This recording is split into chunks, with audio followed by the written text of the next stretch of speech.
I think we don't talk about it enough. Like that transition, there's just so much more involved than let me just start a business. There's so much more involved. Like you have to grow into a leader.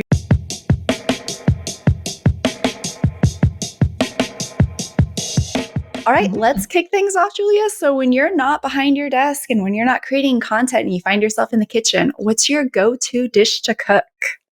Oh, I love that question. I would say anything Mexican. I'm a really big fan of quesadillas, enchiladas, tacos. So if there's taco involved, I'm looking up the recipe and I'm making it. This fully aligns with who you are and feeling like the tacos have been following you for sure. That's true. That's a very good analogy. Good point. Yeah. Love it. Love it. Let's talk about content. And you've had an incredible journey with lots of great numbers to follow. So going back into your early days when you started with investing with $75 and then turn that into a $5 million business, what were the key principles that really guided that kind of growth? Because that's ginormous growth. That's something that we can all aim for. Was there something in particular that really led that? Or was it a combination of a lot of fails to get there? What did that journey look like? Yes, I would say it was just following the path of what my customers needed and then just trying to build it better than the competition. And that sounds so oversimplified, but it was really, really hard to do. And so just like tons of sleepless nights, fires to put out, but just the pursuit of that alone to build what your customers actually want and to do it better than the competition. That was by far, if that was our compass, we always won. And then it was just knowing that it took time. We didn't hit our first 7-figure year for 7 years. It was like seventh year, we hit 7 figures in annual revenue. And I was like, that took a long time. But the first 4 years, like I was a very immature business owner. I was 21, for Pete's sakes. I was learning a lot. Yes, like just how to be a leader, how to go from single freelancer to business owner, which is a very different and I think we don't talk about it enough. Like that transition, there's just so much more involved than let me just start a business. There's so much more involved. Like you have to grow into a leader. You have to grow into a really good marketer or find the people that can market. But usually you're doing it with your own funding. So it's got to be you as the marketer for a long period of time. And so you have to wear all these hats and grow into all these skills that we don't have by default. So it's really easy to just beat ourselves up and go, oh, I'm failing at this. But the truth is, it requires so many skills to be a good business owner. And those skills just take time. And so not giving up was also I'd say the third piece of that is like finding out what our customers wanted, always giving that to them, not letting the roadmap be a distraction of what I wanted to build, but always answering what they wanted. And then knowing that we wanted to do it better than the competition. So we were like, what is the competition doing? But it wasn't a matter of we fixated on the competition. It was more we looked for holes that they weren't doing at all. So we not only tried to be better than them, we tried to be a step ahead of them. And so that always protected me from like when article spinners came out or when general writing fell off the grid and there was a need for specialized writing, when YMYL and EAT became a thing.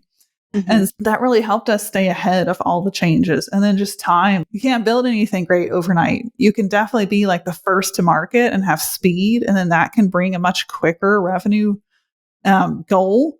But you can't replace that road of it takes time to build something good. And so that journey can look so different than what we imagine in our heads or what's portrayed to us. Like you open YouTube and I swear the first ad is how you can have a 7-figure agency tomorrow. Oh my gosh, it's everywhere. It's so bad.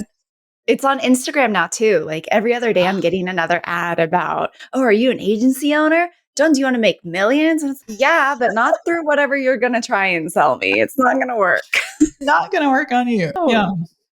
Yeah. There's a lot of resources out there for new business owners who are making that jump from freelancer to, all right, I'm going to make this a company. I want to create a bunch of content around it and develop marketing plans. Like I used to work with way back in the day, used to work with like my local SCORE chapter. And I know there's SCOREs all over the States, but did you have any specific resources or was it a lot of just I'm trying this and it may fail, but I'm going to learn from it and then just keep adapting from that? Yeah, that's a great question. I didn't have really any local resources whenever I was starting this business. I was Mhm. actually inside of a religious cult, so I had less than Oh my resources. I had goodness. the opposite. Oh yeah, that is definitely the Yeah. opposite. Like, you don't need resources to start. You can take my story as living proof of that. And literally, when you said $75, like that was all I had. I went to my bank and I closed my bank account and I took that $75 and I invested it in an offshore web designer to help me get my first website up and running. This was 2011. So, Wow. like, literally, no resources is where I started. And I got out of that environment. I never looked back. I literally left that cult in the middle of the night, got out, and that was a huge catalyst because I think you as a person building a business, you have to actually be in the right environment in a Mhm. personal setting in order to succeed Mm. in a business setting. You can't Mhm. have one without the other. If you're in Mhm. a toxic personal setting, there's no way your business will succeed because that toxicity bleeds through. We're Mhm. humans and Yep. humanity always prevails. So getting out of that was like the biggest resource builder ever. And Totally. sometimes, like when I've coached people in the past, I spent a year coaching after I sold my agency. I would Mm. ask them what life at home looked like and make sure like they were in a safe, healthy environment because that adds so much Mm. to you being able to produce. And it's very vastly underrated. So got out of that and then got into just a very rural area where there wasn't many resources once again. But what I did find were fellow entrepreneurs, not many, just a Mm. couple that were very wise and candid about what I should and should not do. Mhm. And so these early people, some of them were early clients, really spoke into my mind and helped me go past issues like charging way too low, Mhm. Yep. undervaluing my work, which we tend to do. We don't value ourselves where we should be. And I think that actually comes from a good place. That comes from humility. And Mhm. so when we don't, though, that creates the problem of we really undervalue what we can make revenue wise. And so sometimes the best advice is like triple your prices tomorrow. Don't Mhm. even blink, just do it. And you'll be surprised. The market will respond if you're an expert. Mhm. And so I kept doubling, tripling my prices because people were like, you just can't be this cheap, Julia. And so Yeah. thankfully, I had some good advisors that were able to just keep it really real and tell me, okay, you need to grow. Oh, that blog you published, there's 30 typos. Maybe you should make sure your writing looks really good so you can Mhm. sell it better. Mhm. Like very simple things that I needed to hear because sometimes I was just going too fast or Yeah. I didn't stop to think. So having very candid advisors next to you is more help and more wisdom than I can even say. That really helps me a lot. Going too fast, I feel like, is every marketer's issue for forever and at all times because we're trying to do so many things at once and have so many boxes to check. And then you throw the business hat on top of that. And it's okay, how do I manage the business? How do I grow the business? How do I define the brand? And then also, Mm. how do I bring it to market? How do I properly market it and work with my marketing team to do? Have you ever come across like the perfect rhythm of, all right, for this part of the day, I'm going to wear my content hat. This part, I'm going to do my like head Mm. of marketing hat. And then this part of the day, I'm going to do my business. Like, how do you manage so many different things? Because I know a lot of our listeners, not all of them are business owners, but they're in the thick of it doing 1,000 different marketing tasks, or they are one man bands and their brand is just their brand. So, would love to hear your take on how do you balance the very different types of roles to play? Yes. Yes. So it took me a long time to figure this particular one out. I did the whole time blocking, day blocking, like very specific segmented times for tasks. I Mhm. tried that. And then I tried sprints and I tried seasonal work and I tried deep focus and I tried the Mm. Pomodoro timer. So Mhm. ultimately, what I found what worked the best was, and I still do this to this day, was having two different buckets that were very general for all the things I do. So I would quantify Mhm. those buckets as creative and Mhm. then basically work. So like emails, strategy, KPI meetings, team leadership, that's all work to me. And then Mhm. creative, that's all creating content, writing, ideation, strategy for big next steps. And so what I would do is I would take those 2 buckets. I would have like clear lists of what I'm doing in each, like this quarter, I'm writing this book, or I'm going to create these 3 YouTube videos. So once I had like a good outline of the things I'm doing in each bucket, then I would, this is really wild, but this worked incredibly well for me. I would feel out my week and I would wait for a day where I was super creative and excited. And then bam, the minute I felt that when I woke up, I waited to wake up till I felt it. I would pick that day to go film. And everything got so much better whenever I did that, because before then I was like, okay, Monday is my filming day, and I would block it out. It would be content from like morning to evening. And I just had so many problems, whether it was like I didn't prepare my battery the night before for my camera, or I just ran out of physical battery juice and you could see it on camera. And one of the problems that I would run into bucketing a day where I wasn't creative. So I think the goal there, that what I would boil that down to, is really find your flow. And if there's a day or even a week or a month where you're like, this is when I'm at my highest productivity, this is when the kids are out of the house, or whatever makes you more productive, choose that for your highest ROI tasks. And usually that's creative. Anything we do that's creative can bring huge ROI. That's content creation, writing, generating new ideas. And then the actual work, leave that for the days when you don't feel creative. And that just has done so much for me. I think that's such amazing advice, because there's so many days where I'll time block on my calendar. I've done the Pomodoro method. Like, I've tried so many different things. I've got 2 whiteboards, Post-its, project management tools. Like, you're that person. Got it all. Definitely doing all the things, checking all those boxes. But some days where you're, for example, recording video, like you just wake up and you're just not feeling it. And then there's other days where I wake up and I'm like, I'm so inspired to create a bunch of copy right now and to start writing articles. And even when you have deadlines, you can still factor this in. If by Friday of next week, say you're starting Monday, by Friday of next week, you have to have XYZ done for your content strategy. That's enough of a deadline. Like locking yourself into, okay, Tuesday's the day that I'm going to outline all of it and actually write it, is not always realistic. So I love that you're able to give yourself grace in that and be able to be like, today was the day I was thinking of doing it, but I'm not feeling it. As long as I do it before Friday, I'm still going to be on track with things, and the stresses can dissolve a little bit and be present in the moment that you're actually inspired to create content. That's really when we create the best content. Oh, you are onto this already. That's exactly right. Couldn't have said it better.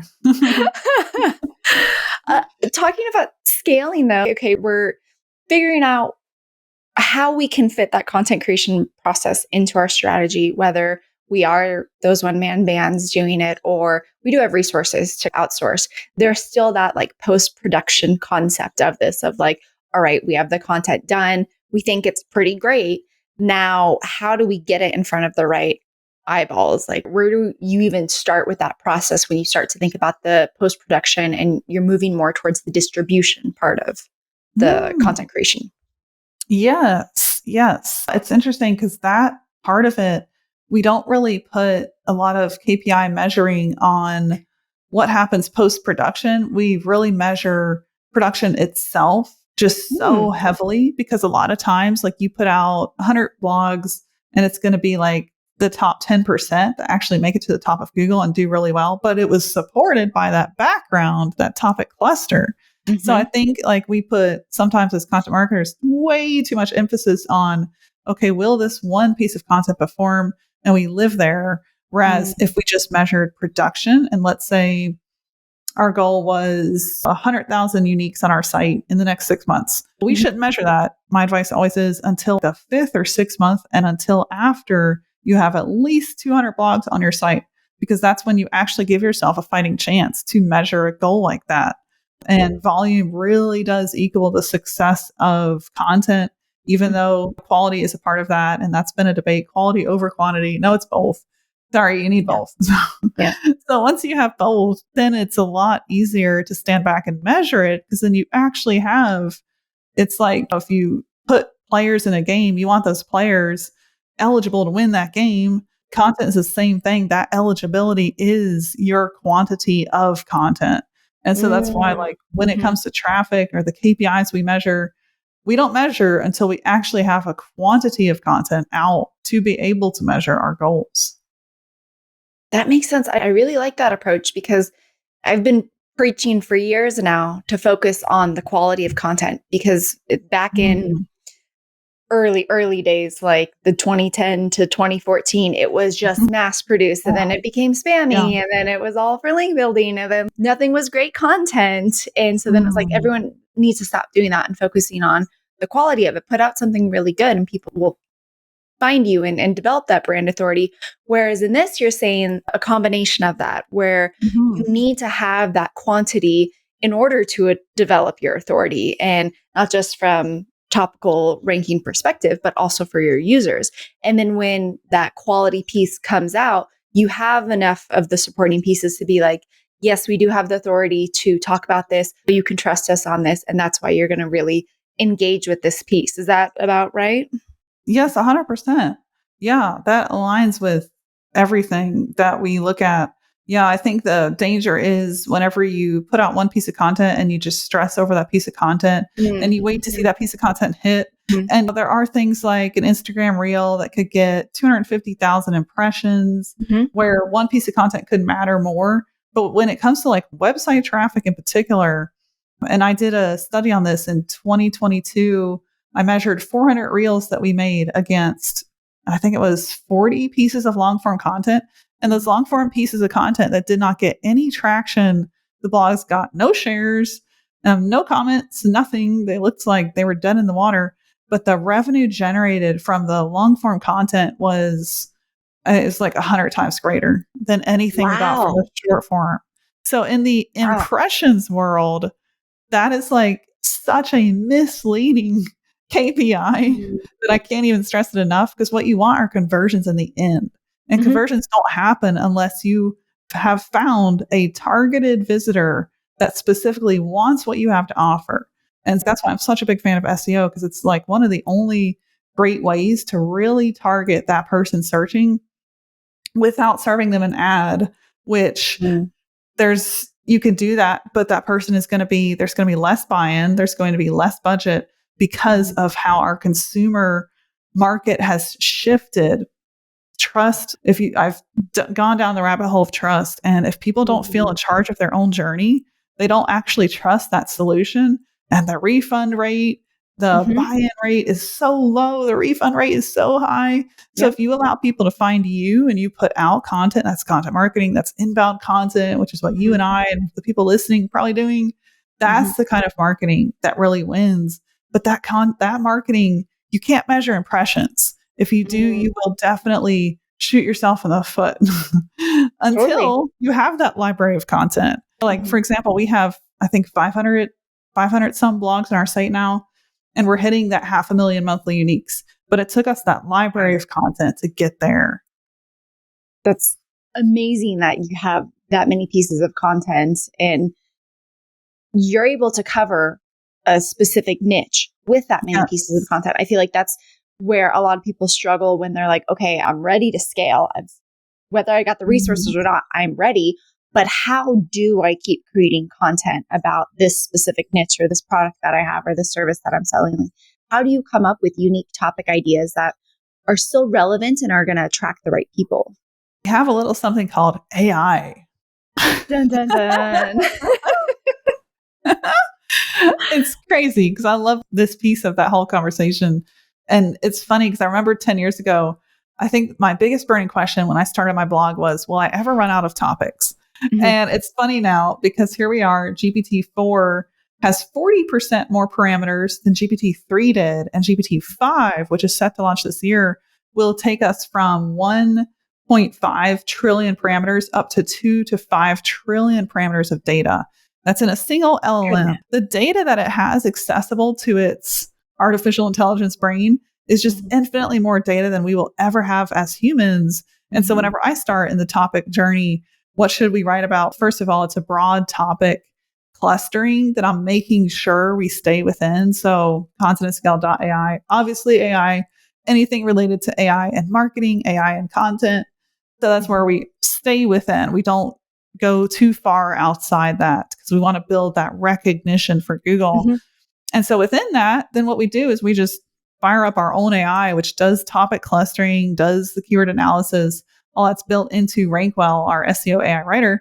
And so I'll start by building a cluster and I'll just type in AI, go very broad. And then from there, I think the last time I did this, which was last month, we had 70 pages and 10 keywords each. And so we just Wow. narrow down from there and we create clusters and we add it all to the content planner. And that's easily 200 pieces of content to cover like the next 3 months. So AI has made that process infinitely more, I would say, enjoyable, where it's not you sitting down going, what are the next 10 topics?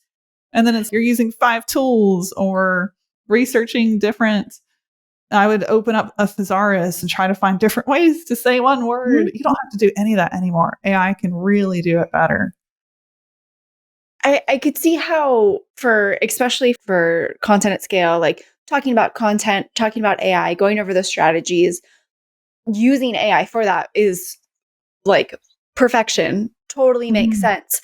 What about industries that are more, let's say, in the medical field or the legal field, the ones that you have to be very careful what you say and people are watching what you say. So when you're trying to scale that kind of content and resources may be a little bit limited to where you may not have one person who can edit 70 posts every month or like double check it. What would you recommend to do in those kinds of scenarios for those more niche industries that need to be very careful about what they produce in terms of content? Yes, it's interesting because we actually just finished a case study with NextCare, and what they've done, the digital marketing manager, Richard Keach, there is in charge of their content marketing. And what he's done is basically, it's crazy. He's replaced like a lot of writers they relied on, content agencies. And instead of that, he's put in place an AI process matched up to their experts. So all these busy experts like physicians, doctors, that those people are never going to have the time to write content.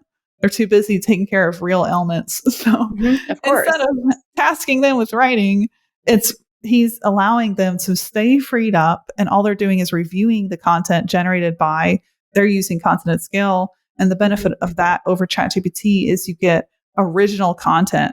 And that's something really important to those industries in particular. When ChatGPT generates content, it's not real time. You're going to have to add like a custom GPT plugin to make sure it is real time. So you got to build your own tool stack to get there.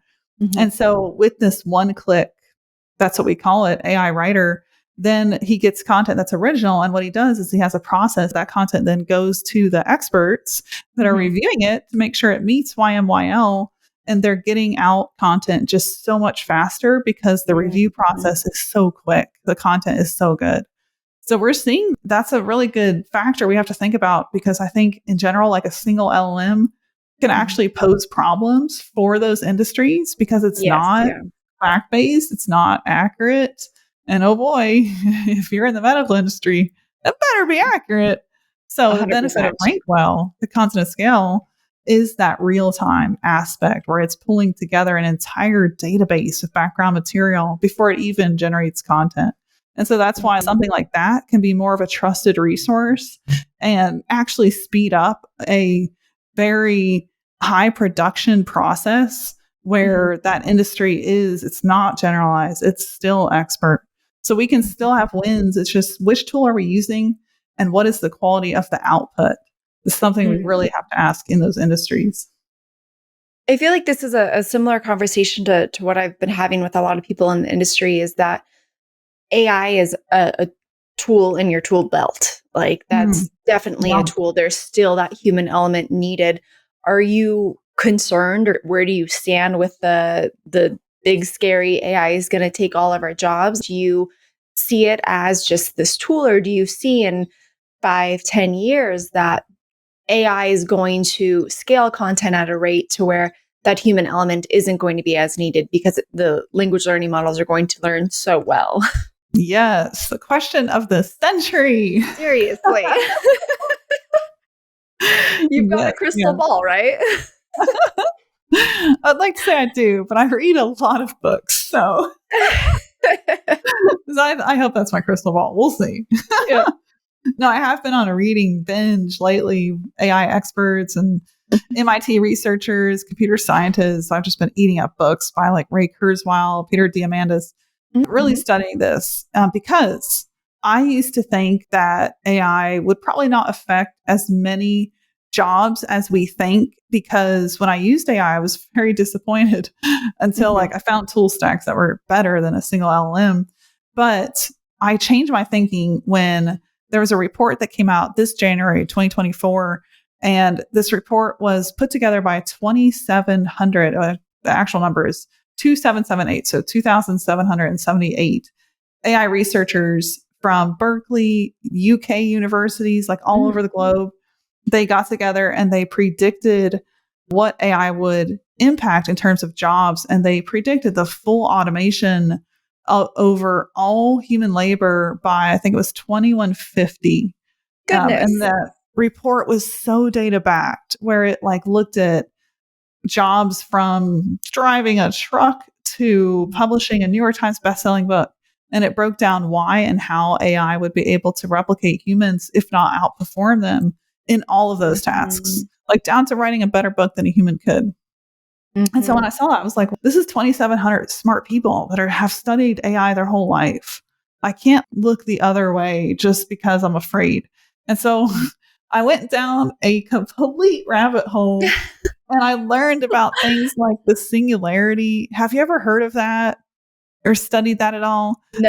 So that's the idea of humans basically transcending their own biology due to AI.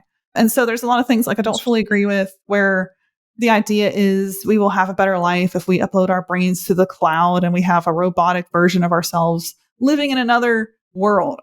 If that's not what I want to get behind. There's aspects to it. It's like a little out there, but there's also aspects to it that I think are 100% true, where we will be able to have longevity of life beyond imagination. We won't even need hospitals anymore. Like AI will get to a point where it will replace areas of life that were very difficult to live, because AI will hit something called AGI. And then beyond AGI, that's artificial general intelligence. Beyond that is artificial super intelligence, where it will be able to infiltrate anything autonomously. And that's where it gets a little scary, right? Because then it's, oh, have we given up our power to the robots?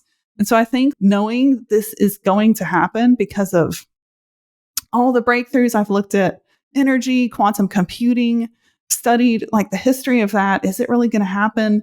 What CERN is doing to get us to be able to compute on atoms instead of transistors. So there's a lot of background info here that supports the hypothesis that I think all human labor will be replaced, and it's just a matter of time. So how do we prepare for that? I think we prepare by finding work that brings us meaning and thinking in terms, like thinking less in revenue driven terms and thinking more in terms of innovation. How do I add like a human stamp to the world?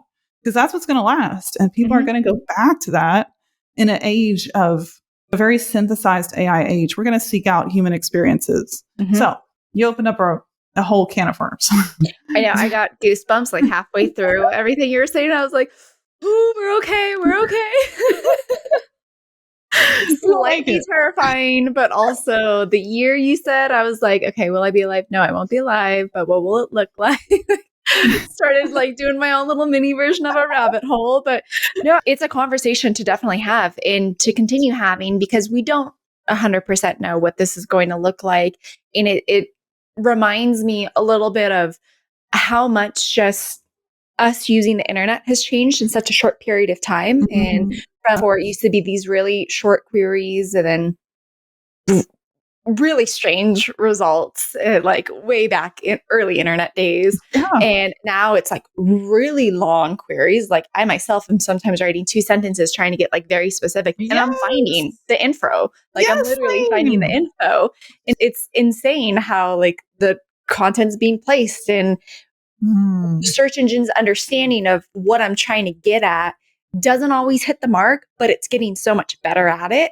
So just the speed at which that has changed and the understanding of user intent, the kind of content that we're producing. And now we have social that's mixing everything up and all of that. Like in this short period, so much has changed. So you can't really go into something like this and be like, AI in another short period isn't going to drastically change our landscape and what things look like, because we're already changing things on a daily basis with the technology that we currently have.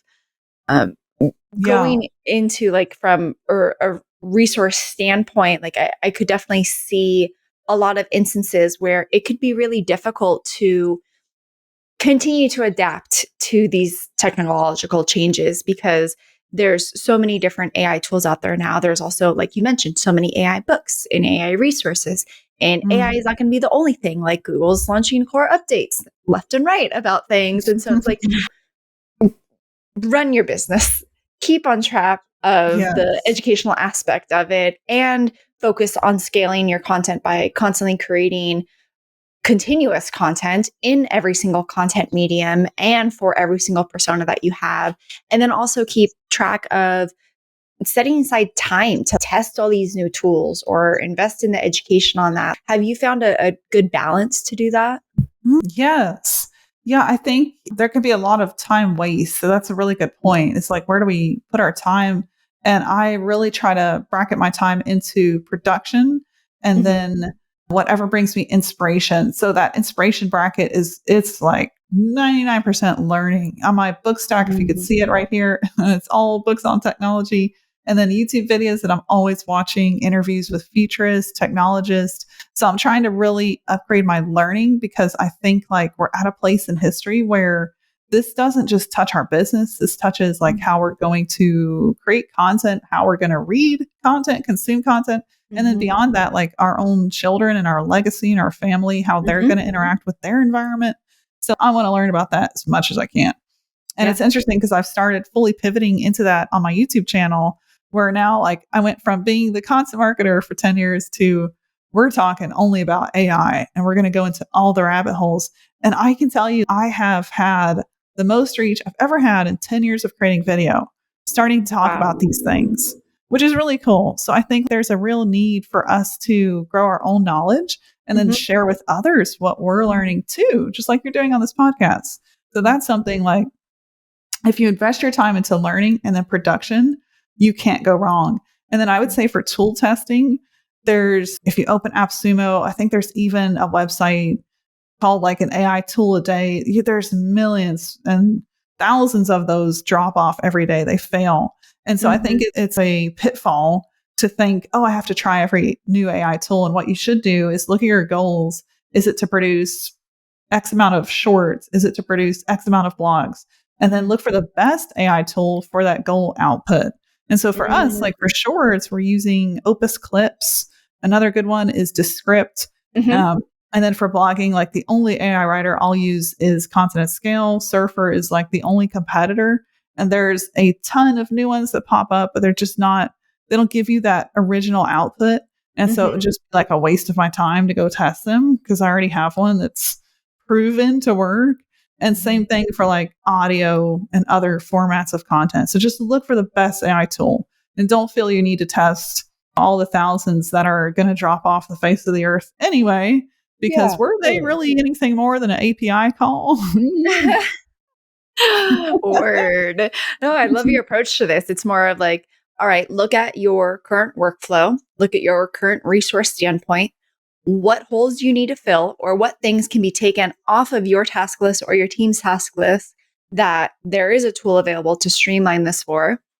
Then identify what are those tools that are literally just focus on those things, and then test them, then put effort into trying them versus getting so overwhelmed, because it's really easy right now to be very overwhelmed by the amount of new AI tools coming out or new quote unquote resources that are coming out. And it's, how do I have time to, I want to test them all, but do I really need to test a graphic design AI tool right now when I have a great graphic design team in-house?